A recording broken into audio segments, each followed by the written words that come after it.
আলুগুলোকে 3 মিনিট ভেজে নিয়েছি। এবার কেটে রাখা কাঁচা টমেটোটা দিয়ে দিচ্ছি।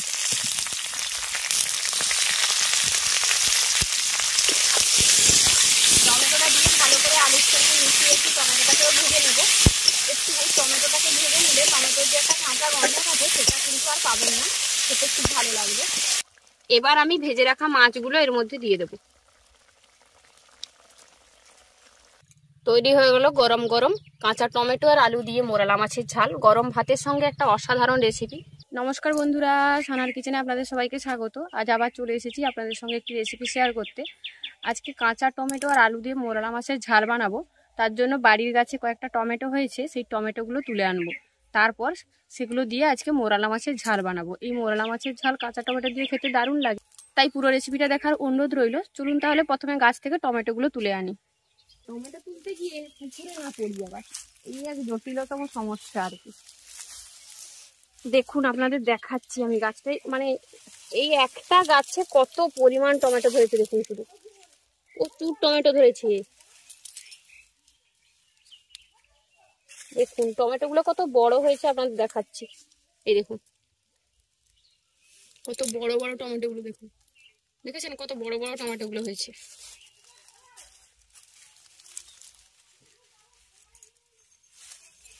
যেগুলো সবচেয়ে বড় হয়েছে সেই টমেটো গুলোই আমি তুলবো। বাপরে গাছে ভার তো সামলাতে পারছি না, উল্টে চতুর্দিকে হয়ে গেছে।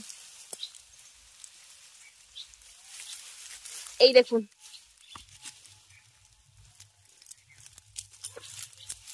অনেক বড় বড় টমেটো গুলো হয়েছে, অনেক হয়েছে, অনেক হয়েছে, প্রচুর ধরেছে। 4-5 কিলো আছে একটা গাছে। আরে নিচের দিকে আরো বড় আছে নাকি দেখি, গাছ তো মুড়ে ভেঙে গেছে। প্রচুর ভারী না টমেটো, দেখেছ?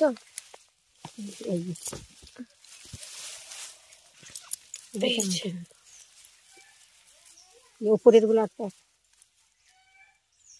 বেশি আর দরকার নেই, এগুলো হয়ে যাবে। যে বড় বড় 3-4টে পেয়েছি না, ওইগুলো দিয়েই হয়ে যাবে, বেশি আর দরকার নেই।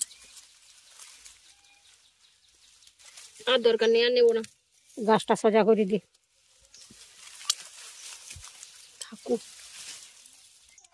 এই টমেটো গুলো তুললাম, এর থেকে বেশি লাগবে না, এগুলো দিয়েই আমার মোরালা মাছের রেসিপিটা হয়ে যাবে, তার জন্য এগুলোই তুলেছি। চলুন তাহলে রেসিপিটা শুরু করি।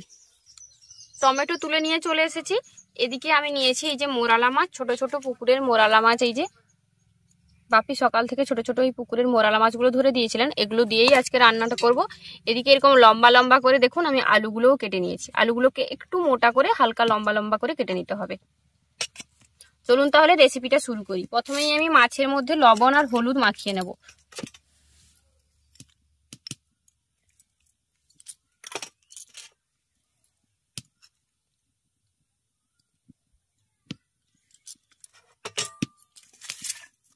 মাছের মধ্যে লবণ আর হলুদ মাখিয়ে নিয়েছি। এবার মাছগুলো ভেজে নেব। তার জন্য কড়াই গরম করে নিয়েছি। এবার কড়াইয়ের মধ্যে দিয়ে দিচ্ছি সর্ষের তেল। কড়াই কিন্তু খুব ভালোভাবে গরম করতে হবে মাছ ভাজার জন্য।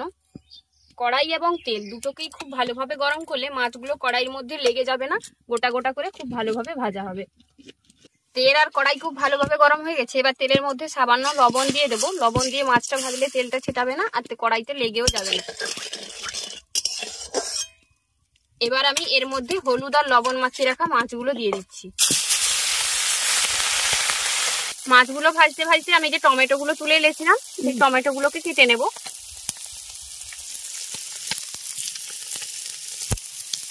টমেটোগুলোকে এইভাবে পাতলা পাতলা স্লাইস করে কেটে নেব। এই দেখুন এরকম পাতলা পাতলা করে কেটে নেব।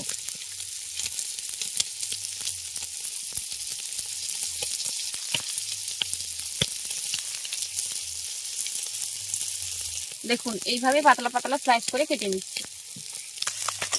এদিকে মাছগুলো আমাদের ভাজা হয়ে গেছে, উল্টে দেবো। এক পিঠ ভাজা হয়ে গেলে আরেক পিঠ উল্টে দিচ্ছি। দেখুন মাছগুলো কিন্তু গোটা গোটা গেছে, একটাও মাছ কিন্তু ভেঙে যায়নি। এইভাবে কড়াই আর তেল যদি খুব ভালোভাবে গরম করেন, তারপর কড়াইয়ের মধ্যে একটু লবণ দিয়ে মাছগুলো ভাজেন, তাহলে কিন্তু মাছ কখনোই ভাঙবে না।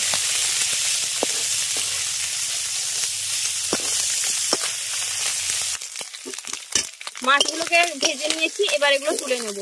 দেখুন একটাও মাছ কিন্তু ভেঙে যায়নি, সবগুলো মাছ এরকম গোটা গোটা আছে। মাছ ভেজে নেওয়ার পর কড়াইতে দিয়ে দিচ্ছি আবার সর্ষের তেল।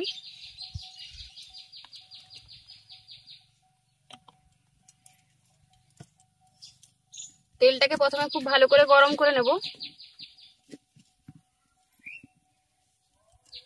তেল গরম হয়ে গেলে এর মধ্যে যে আলুগুলো আমি লম্বা লম্বা করে কেটে রেখেছিলাম সেগুলো দিয়ে দিচ্ছি।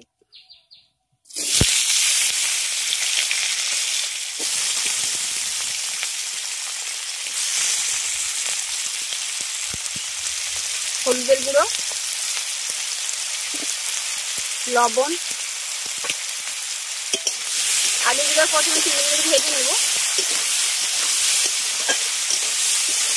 ঢাকা দিয়ে আলুগুলোকে 3 মিনিট ভেজে নিচ্ছি। আলুগুলোকে 3 মিনিট ভেজে নিয়েছি। এবার কেটে রাখা কাঁচা টমেটোটা দিয়ে দিচ্ছি।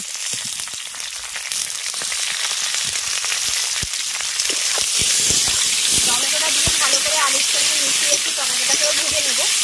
একটু টমেটোটাকে ভেজে নিলে টমেটোর যে একটা কাঁচা গন্ধ থাকে সেটা কিন্তু আর পাবেন না, খেতে খুব ভালো লাগবে। টমেটোটা দিয়ে আরো 2 মিনিট ভেজে নিয়েছি। এবার এর মধ্যে কিছু মশলা বাটা দিয়ে দিচ্ছি। আমি এখানে নিয়েছি শুকনো লঙ্কা, গোটা জিরে, আদা, সর্ষে ভালো করে প্লেন করে বেটে নিয়েছি। এবার এটা এর মধ্যে দিয়ে দেবো।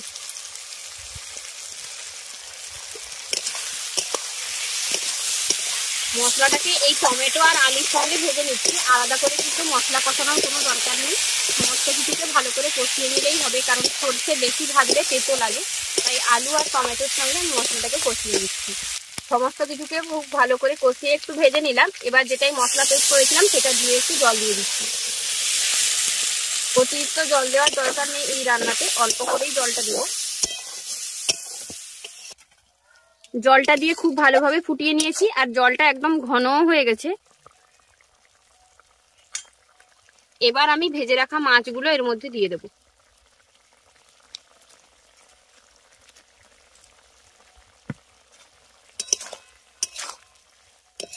মাছগুলো দিয়ে আরো 2 মিনিট ফুটিয়ে নেব, যাতে মাছের মধ্যে মশলাগুলো খুব ভালোভাবে ঢুকে যায়। আর দেখুন টমেটো আর আলু কিন্তু খুব ভালোভাবে সেদ্ধ হয়ে গেছে, কিন্তু ভেঙে যায়নি। আমি একটু ভেজে নিয়েছিলাম বলে কোনো কিছুই ভেঙে যায়নি, কিন্তু সেদ্ধ খুব ভালোভাবে হয়ে গেছে।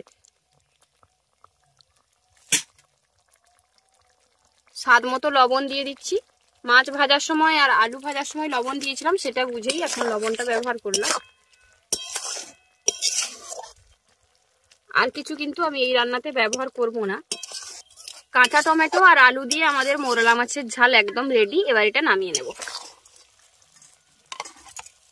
এই মোরলা মাছের ঝালটা কিন্তু গরম ভাতের সঙ্গে খেতে দারুণ লাগে আর দারুণ টেস্টও হয়। তাই একবার মোরলা মাছ না পেলেও আপনারা ছোট পুঁটি মাছ অথবা যে কোনো ছোট মাছ দিয়ে এই রান্নাটা করতে পারেন, দারুণ লাগবে খেতে। আর বানালে অবশ্যই আমাকে কিন্তু কমেন্ট করে জানাবেন কেমন হয়েছিল। তৈরি হয়ে গেল গরম গরম কাঁচা টমেটো আর আলু দিয়ে মোরলা মাছের ঝাল। গরম ভাতের সঙ্গে একটা অসাধারণ রেসিপি। আমাদের আজকের এই রেসিপিটা আপনাদের কেমন লাগলো অবশ্যই কমেন্ট করে জানাবেন। ভালো লাগলে বরাবরের মতো ভিডিওটিতে একটি লাইক করে আপনার ফ্রেন্ডস এবং ফ্যামিলির সঙ্গে ভিডিওটা শেয়ার করার অনুরোধ রইল। আর যেসব বন্ধুরা এখনও চ্যানেলটি সাবস্ক্রাইব করেনি প্লিজ চ্যানেলটি সাবস্ক্রাইব করে নেবেন। আর যারা ফেসবুক পেজে দেখছেন তারা অবশ্যই ফেসবুক পেজটি ফলো করে নেবেন। আর যেসব বন্ধুরা এত সুন্দর সুন্দর কমেন্ট করে আমাদেরকে উৎসাহিত করছেন তাদেরকে অসংখ্য ধন্যবাদ জানাচ্ছি, কারণ আপনাদের এত সুন্দর সুন্দর কমেন্টই আমাদেরকে উৎসাহিত করে নতুন ভিডিও তৈরি করার জন্য। আর আপনারা কোন কোন রেসিপি দেখতে চান সেটাও আমাদের কমেন্ট বক্সে কমেন্ট করে জানাবেন। আমরা সেই রেসিপিগুলো আপনাদের দেওয়ার চেষ্টা করব। আজ তবে এই পর্যন্তই বন্ধুরা, আবার দেখা হবে অন্য কোনো এক রেসিপি নিয়ে। ভালো থাকবেন, সুস্থ থাকবেন। আর এতক্ষণ আমাদের সঙ্গে থাকার জন্য অসংখ্য ধন্যবাদ জানাচ্ছি। টাটা।